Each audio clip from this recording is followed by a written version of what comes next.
Okay,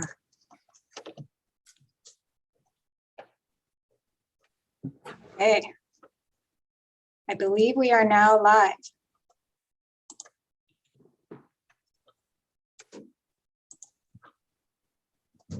Does everybody see us?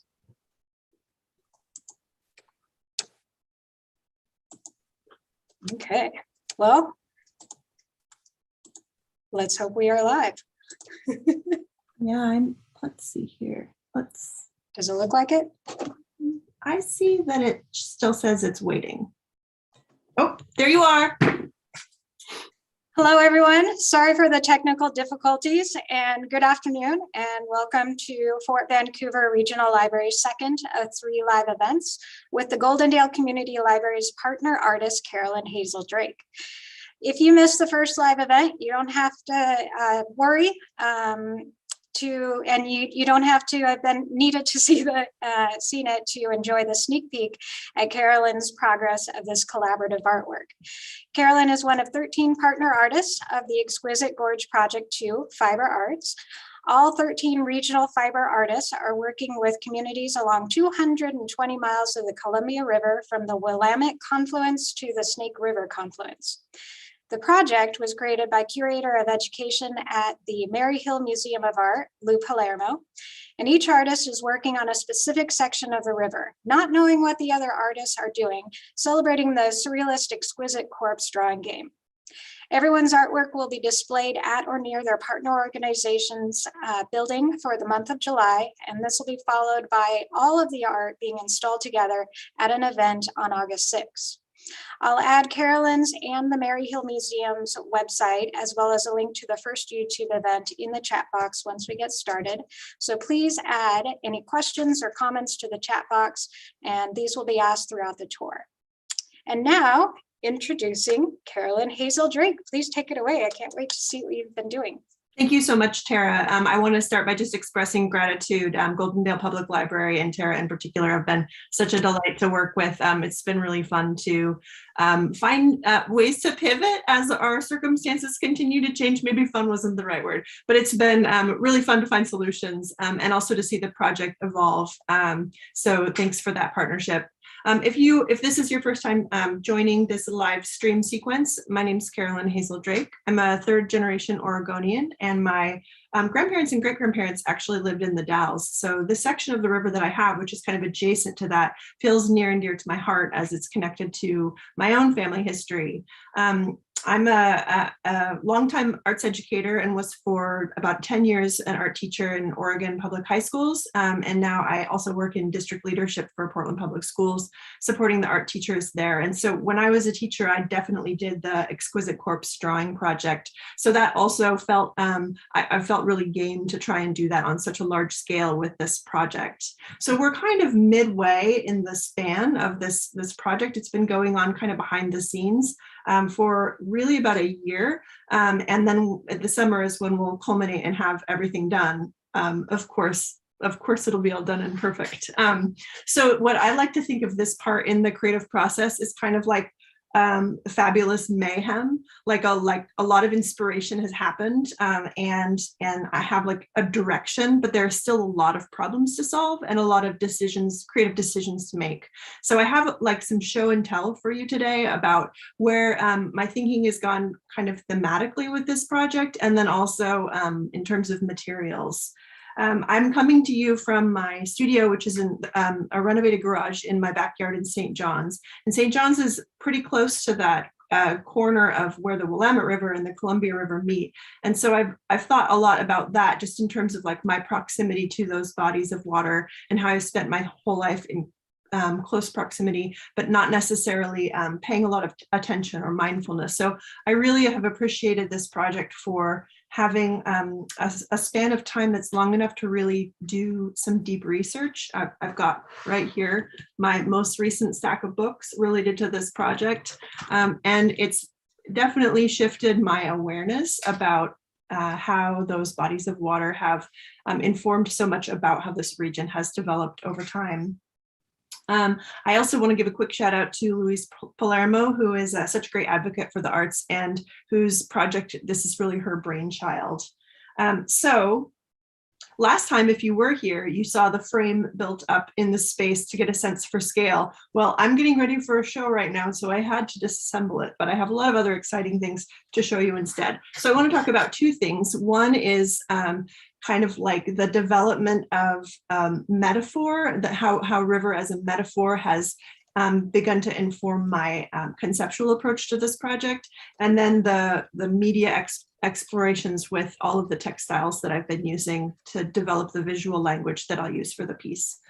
So I wanted to start, this is a book that is a particular love of mine. If you are in any way artistically inclined, this is a must-have book. It's the Book of Symbols by Tashan, and it's really an encyclopedia of all kinds of symbols and archetypes that you find across the world in different cultures, and also in artwork over time.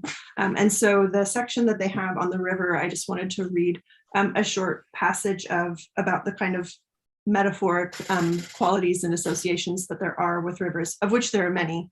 I'll also say, if you have questions, you're welcome to start dropping them in the chat. I can get going a little bit quick. So Tara, please feel welcome to interrupt me if there's a question that is pertinent. So this section on the river, which has this wonderful Indigenous Australian artist's likeness that has a river featured in it, starts with a quote by Gaston Bachelard, who wrote Water and Dreams, but also The Poetics of Space, which is a really incredible book. And he says, one cannot bathe twice in the same river because already in his inmost recesses, the human being shares the destiny of flowing water. A being dedicated to water is a being in flux. He dies every minute. Something of his substance is constantly falling away. So that sense of the river as always changing and seeing yourself reflected in that river as a being that is always changing and in flux is kind of one of the metaphoric qualities that rivers can have. I'm going to read one more passage here that says, the river speaks of life as flow, movement, freedom, dangerous currents, drowning, running ever along, running its course, flooding, also as confinement, direction, holding, channeling. The river reminds us that we can never rise above our source. Rivers flow downhill from their source, finally terminating in a sea or a confluence. Creatures can be driven to swim upstream, like the salmon, and others go with the flow. Rivers carry things and are transporting in ways both literal and metaphorical. And rivers can run dry, their beds worn and empty, signs of a changing course or season, nature living in time. My husband is from a small town in Arizona, and his family's property has a river that runs through it that is almost always dry. It's called the Hassayampa, which means upside down river, because it's almost always a dry river and then it floods, I think only about once or twice a year. And then the last thing I'll read from here is the idea of river both as a source of renewal, redemption through baptism or through swimming through the water, but then also alongside the image of rebirth is the river crossing, an age-old symbol of crossing over to the other shore, the land of the dead. To die is to cross over. In Greek mythology, the dead are ferried across the river Styx in the underworld. The river is a boundary between lands and between the living and the dead. Crossing is a transition and a metaphor for the possibility of traveling between the mind's two shores, the conscious and familiar shore and the unconscious farther shore. I hope you enjoyed my geeking out a little bit with river metaphors. I promise you that I will not read you something from every single one of these books today. But I love how the river is in multitudes, like it can mean all of these things at once. And I think that's important, at least for me, in trying to find a sense. One of the questions I posed in the last live stream was, what is the resonant story that is coming through that is trying to be told through this project? That's something. What is the story or experience that's resonating, and what is the dialogue with nature that I'm a very small part of. And so if anything, I feel like that resonance is even more complex and deeper and bigger. And so I'm really not trying to tell the story of my section of the river, even calling it my section of the river. I'm just in a very small way having a dialogue with this river that's in dialogue with the natural world around it, and also with the cultural, political, historical background that's been a part of the story of the river too. Okay, let's see. So I wanted to just also mention how I was saying to Tara just before we came on board that with the length of this project, one of the unexpected delights that I found is things, research I've been doing for other projects, or just things that I'm reading separately, that I've started to find little points of connection with this project that have kind of deepened it and broadened it. And so this is another book, Braiding Sweetgrass by Robin Wall Kimmerer, that is really an incredible book. It's beloved by many people, but she talks a lot about the relationship of gratitude and reciprocity with the natural world that ideally is the state that humans are able to cultivate. And that's one that is not something that certainly like the Industrial Revolution and thereafter, and the kind of rise of the United States and our use of technology has really led to. And so that as another layer to thinking about this project, and how do you tell the story of a river, this incredibly beautiful body of water that sustains an incredibly beautiful part of the world, but is also itself like mechanized and controlled by technology, and that has had a lot of damaging effects to people and animals over time. Okay, now let's talk about the media. So one of the things that I was most excited about was coming up with my color palette for this project. So if you recall, if you were here the last time around, I have my small collection of borrowed rocks from the banks of the Columbia that will go back at the end of this project. And they gave me some really luscious creamy browns and grays. And from that, I built out this color palette that starts with kind of an ivory and moves through golds, a little bit of greens, and then just a little bit of bright blues. And that blue, I got to tell you, I have not seen that blue anywhere on or around the Columbia. But I do think that, you know, this is, I guess, like when as an artist, you're making decisions about something like color, and you're basing it off of the actual natural world. Like, you only want to follow the letter of what you see so much. At a certain point, you're kind of observing it kind of objectively. How does it read visually? And there needed to be little moments of saturation and brightness. So that's this blue that's shining through. So I'm very excited about this color palette and how it will appear in the final piece. Also, the idea of the gradient that I think captures a little bit of the sky down to the water, down under the water to the ground. So there's a kind of like way that in this gradient is capturing the vertical experience of sky, surface of the water, below the water, under the water, down to the ground. But also a feeling of movement in this direction of like the shifting and changing movement of the current as the river makes its way out to the confluence. So this kind of column structure, whether it's vertical or horizontal, is also becoming compositionally important to me for this project. And that's reflected in a couple of other samples that I'll show you. So this, as my kind of like everything is going to come back to this. This is going to be a helpful foundation for the rest of the decisions that I'll make. So I also have then built out from that this lovely color palette of threads. I'll move this a little bit closer. And these are almost all Valdani pearl cottons. They have a lovely luster to them, and they are really wonderful to work with. But I also have some hemp. And then this is cotton that's been dyed with mulberry leaves. That's Japanese. That's also quite, I don't know if you can see, it's quite dark, but it's very beautiful. So that's then, you know, once I have this with me, I've made this set of decisions. Now I can start to really limit the rest of my materials based on that color palette. Okay, the next thing I wanted to show was how weaving has kind of evolved as part of this too. So that same color palette you can see now also in this group of yarns that I have collected, and these are made. It's called Hazel Knits is the brand, and my middle name is Hazel, so I thought that was very auspicious. But the woman who owns this company, she does all of the dyeing herself. So they have this gorgeous variation. It's a worsted weight, and they're not really meant for tapestry, but they work quite well if you just let them have a little space to breathe while you're weaving with them.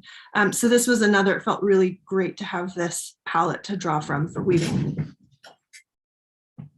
I'm going to move the camera so that you can see this weaving a little bit closer. Now, I think she's watching right now. My friend Marna inspired this loom here. It's named after her. It's named after Marna Stelkup, who is a longtime advocate of arts education in Oregon, actually quite a legend, and also a fiber artist. So, you have to name your looms. And this is a pretty recent acquisition for me that was very graciously funded through a RAC grant. And so it's named Marna in her sake. So here you can see kind of close up a color study that has that same palette, and it's a combination of, this is a kind of tapestry weaving where you alternate rows. You go back and forth with, in this case, the dark charcoal black and the cream. And when you alternate rows like that, it creates these vertical lines. And those to me felt in keeping with the idea of the current, and also this like column compositional structure that I'm exploring. And then in the middle, these are Rio Knots. Let me see if I can show them a little bit. There you go. From the side, you can see how they stand up, and they're really bushy and just delightful looking. So I've started a gradient here. And so this study will be about 9 inches. I've got another study, but it's on the back of the loom, so it's not really visible. So I don't really know if this is going to, I don't know how this is going to, that piece is going to inform the final piece yet. And that's one thing I like about being at this point in a project is the freedom with studies is to not seek out a specific outcome, but also to work at a small enough scale that it doesn't take you forever to complete it. So, so yeah, the Rio Knots, the fluffiness of the Rio Knots, I don't really know what that has to do thematically with this project, other than it animates the surface of the weaving. And I feel like that could capture in some way the dynamism that you sometimes see in the choppiness of the water, depending on the time of day and time of year. If I were to use some weaving like this in the final piece, it would most likely be horizontal. So thinking about then a horizontal plane being taut, so that it has that quality of, the surface tension of where the water meets the sky. And then I could imagine the texture of the Rio Knots either coming up off of that surface or actually flipped, so that they're coming down underneath and creating a sense of like what is moving down from the surface of the water and underneath. So that's kind of where I'm at. And as I'm weaving and working on this loom, I have my rocks right here, which are great, just little meditation stones that I can just keep the Columbia in mind as I'm doing that weaving. Okay, any questions yet, Tara? There has been one question. They wanted to note the authors of the passages again that you were reading. And I did put in that you were reading from the Book of Symbols, and that was by Tashan. Were there any other? Yes, that's where I read. Oh, the other one was, because quoted in this book is, it's a book called Water and Dreams, and it's by Gaston Bachelard. That's Gaston Bachelard, a French philosopher. His books are like dense, but very rewarding. And then Braiding Sweetgrass was another that I recommended that talks about a reciprocal relationship with nature, and that's Robin Wall Kimmerer. I would also just give a shout out to another, so Robin Wall Kimmerer is Native American. She's part of the Potawatomi tribe. And then also Joy Harjo's Poet Warrior. This is not connected to rivers, but it is connected to the idea of indigeneity and having a reciprocal relationship with the land. She also talks about that idea of being in dialogue with the natural world. And when you pay attention to the natural world, you sometimes find that it speaks back to you. So she describes a series of experiences with white owls that kind of come into her field of view at particular moments when important things are about to happen. And they act as a kind of focusing element for her, where she is seeing like, all right, I need to pay attention right now. Something important is happening. And that like idea of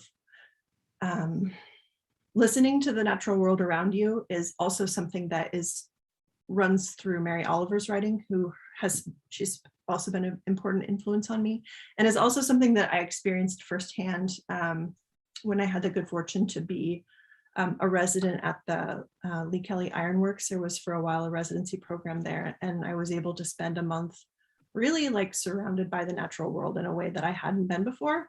And I developed a very complex relationship with a giant spider, a cat, several chickens, a mama bird and her babies, a snake, and did I say the rabbits yet? And a couple of rabbits over the course of that month. And also some angry ground hornets.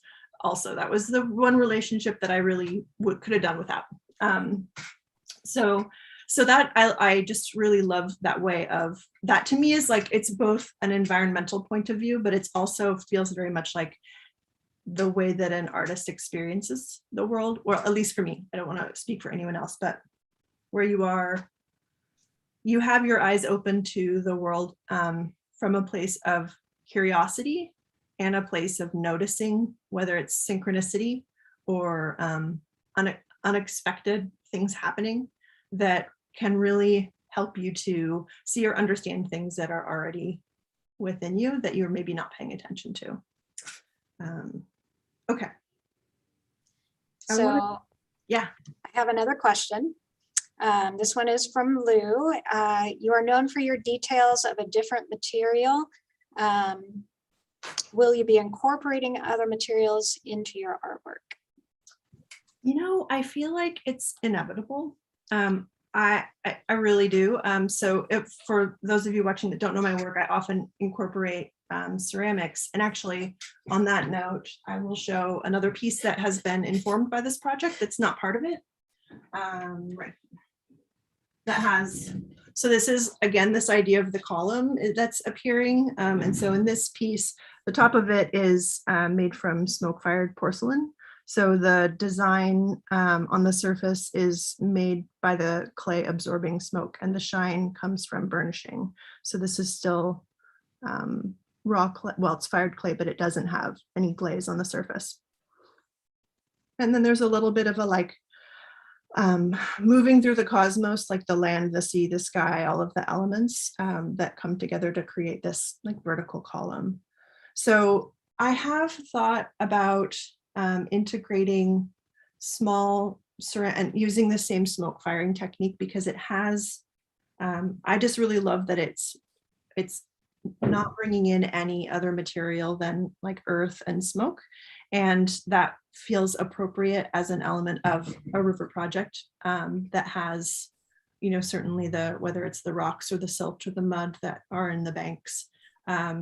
But I'm not sure yet. I don't want to like immediately assume I'm going to go there, because that's like a thing that I do, but it's almost inevitable that eventually like some way the clay is going to creep in.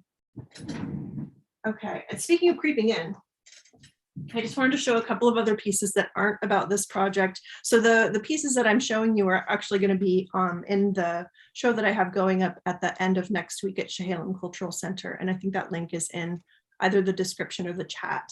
It'll be up for a couple of months. So this one is definitely not the color palette that we're talking about. This is like, I don't even know what to make of these reds that are coming into my palette. But for this one, what is connected to this project is this little embroidered fish shape here. I do not know where that came from. A fish is not part of my iconography at all. Like, this is the first time a fish has appeared.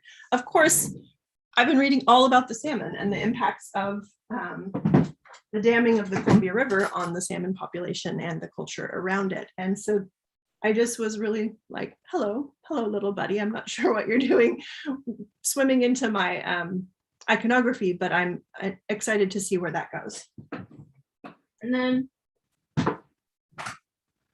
one other woven piece, and this one's called Tension on the Increase. And the reason for that is if I have any weavers watching you can see that my edges angle in. This is a classic challenge that weavers face, where over time you weave tighter and tighter and tighter. It is also, to me, like a little bit of a tongue-in-cheek reflection on how I operate as a person, where I can be a little bit maybe neurotic about things. And so this, it's not as much like the column shape, but it does have the flowing kind of current movement and the idea of kind of blocks and sequences of color moving across the composition. So I guess all of that to say that a project like this, and I mean, for any artists who are watching this right now, like, I have the great fortune of doing this project with Maryhill Museum, but this could have been a self-directed project. So I think there's something to be said for creating ambitious projects that have a long lead time, because they do end up informing and influencing the other work that you make during that time in interesting ways. So that to me feels like that's a new experience for me for my creative process. That kind of longevity is, I usually work on kind of tighter cycles, iterative cycles that are connected to seasons. Okay, I've got one more thing to show and tell, but are there other questions? Yes. Can you talk about, with regard to the Exquisite Corpse, how are you thinking about joining your river section to the sections on either side without actually knowing what those sections look like? You know, I don't have like the existential bandwidth to try and think about that one yet. Like, I know it's coming. I know but what I will say is that only about a week ago, and it was while I was walking my dog, which is when I do some of my best thinking, because that's first thing in the morning. I did have a brainwave about how I intend to suspend my piece within the frame, but I haven't tested it yet, so I'm keeping it a secret. And I hope that's like tantalizing. I don't mean it to be like dramatic, but I don't want to jinx it. So I need to test it out. But that is the piece, more than kind of being worried about what's going to happen on either side. I feel like it's really important to me that the installation of the textile within the frame has a kind of effortless and minimal quality to it that doesn't fight any of the natural properties of either the fibers, clay if it's involved, and then also the frame itself. So not too rigid, but also like very much supported. So hopefully, well, actually, certainly by the next time we have our third live stream, either it will have worked and it'll be amazing and I'll be so excited to share it, or it will have totally failed and I will be back at ground zero doing more dog walks and hoping for more inspiration. Okay, we're good for questions? Yes. All right, then this is the other piece. So this kind of weaving exploration, I'll probably do maybe one more study. And then I really need to pivot to, because while I'm really into the weaving experience right now, I'm not certain that is actually, I don't think that that's going to be like the central construction of my piece. I think it will be some form of patchwork with textiles that has applique on it.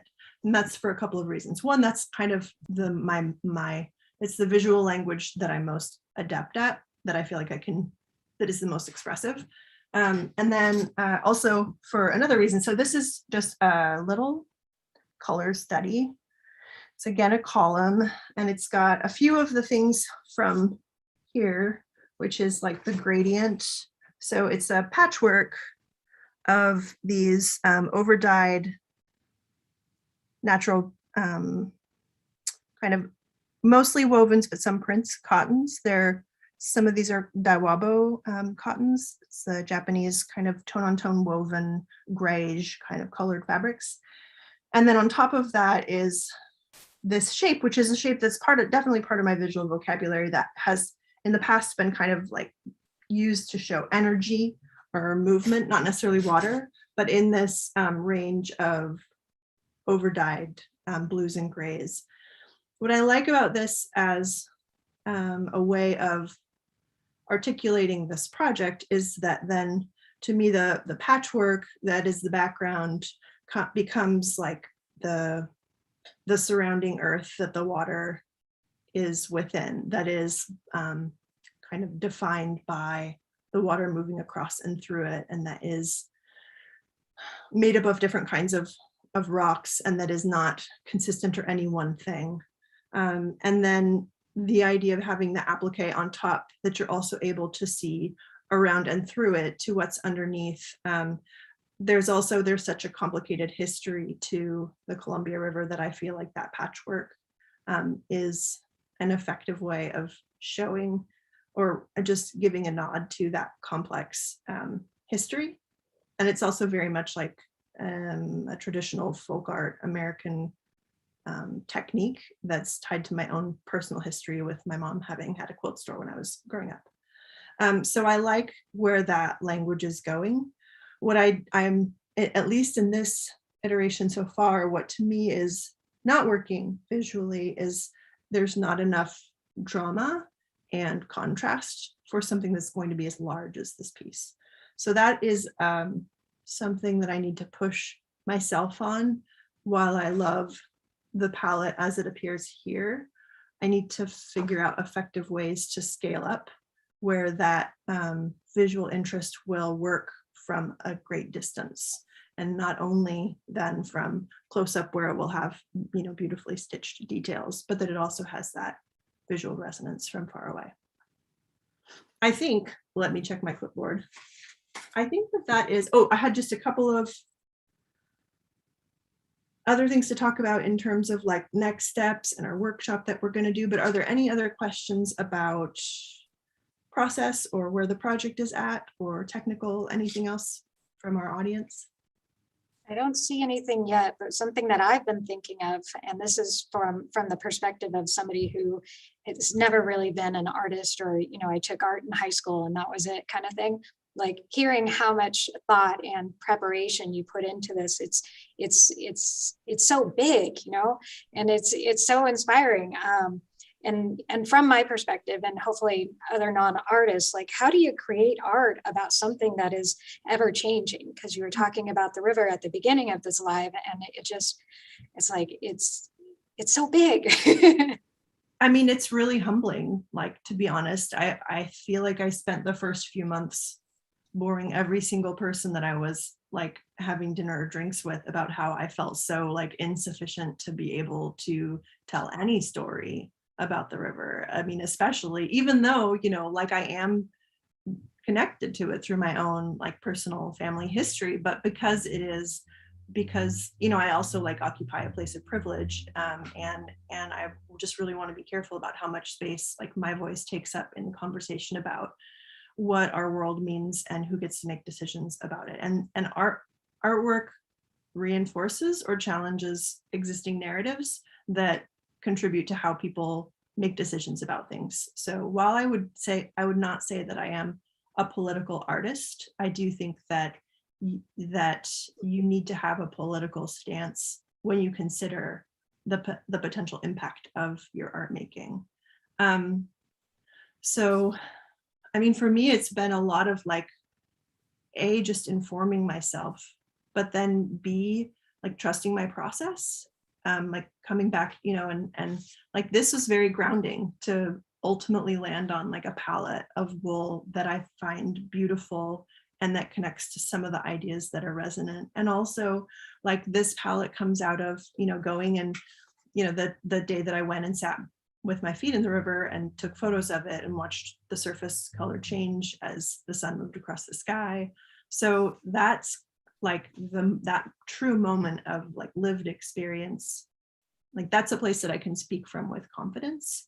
And I don't have to feel like I have an answer for all of the big questions. I've said lots of times that like when I first became an artist, I thought that I had to have the answers to a lot of really important questions, and I didn't have those answers. And so I really just didn't feel like I could call myself an artist. But eventually, if you make work over time with intention, with care, that's thoughtfully executed and personally resonant, like, yes, you are an artist. And we all have creative capacity, whether or not we decide to. I mean, you can be artistic without having to be an artist also. That was a really long answer to your question, Tara. Oh, it was beautiful and inspiring. Oh, I'll eventually be my own artist again. Lou did have one more question, and she wanted to ask if you could remind everyone how big your sculpture will be. Yeah, so it's like 6 by 6 by 8 feet. So here, hang on. Actually, this will be big. Better. I have my pieces of my frame. Like, it's gonna be bigger than me. So this is just like one of the frame pieces, and then, gosh, I guess if it's 6 feet long and there are 13 sections, someone out there can do that math. But it's going to be quite large. So there are, what I'm sure, while I'm still in the kind of thematic and metaphoric and materials exploration phase now, I would guess that the next time that we meet, I will be very much in the like, okay, now let's solve the engineering problems. And then how do those engineering problems inform or change like the design decisions that I thought were resolved? So that's for our next session. Those problems remain to be solved. Okay, I want to make sure to talk about the upcoming workshop that we're going to have through the library. Is there anything else, any other questions that you have, Tara, before I pivot to talk about that? Nope, I'm excited about the workshop. I look forward to it.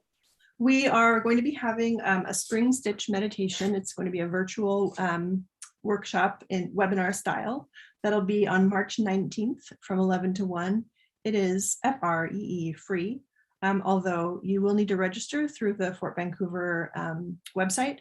There'll be a place there that you can register, and that'll probably post in the next week or so for folks to register. Not only that, but a lucky few who make their way out to either the Goldendale Public Library, or which is the other one that's going to have kits?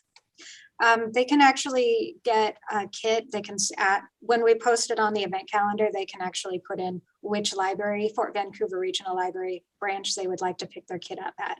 But supplies are limited, so. Yeah, so there will be free kits to those who register early. And that, like Tara said, will be in the next week or ish. So pretty soon. And so that date, March 19th, is just the day before the spring equinox. So it'll be a stitch meditation, a very easy entry point for anyone who is interested in doing a little bit of stitching, and while they're stitching, thinking about what is happening in the natural world around them. And if you aren't able to get a kit, there will be a downloadable PDF that will have like the directions and materials that you can source on your own if you would like to participate without getting a kit. I think that's everything, Tara. I think so too. I went on a little bit. I didn't realize I got a little rambly there. You have a clock behind your head. I should have been watching it. So thanks to everyone who stuck around. I hope I didn't lose too many people with my waxing philosophical at the beginning there. But I do really think that this project merits a lot of research and reflection. And so I want to be sure to highlight that as part of my process. Well, thank you, Carolyn, and thank you all for joining us for our second of 3 YouTube live events. Stay tuned for our third event, the date to come, as well as the workshop on the 19th of March. I think that is it. That's a wrap. All right, I hope everyone can go and enjoy this unexpected sun that we're having this afternoon, and hope to see you later this spring. All right, have a wonderful weekend.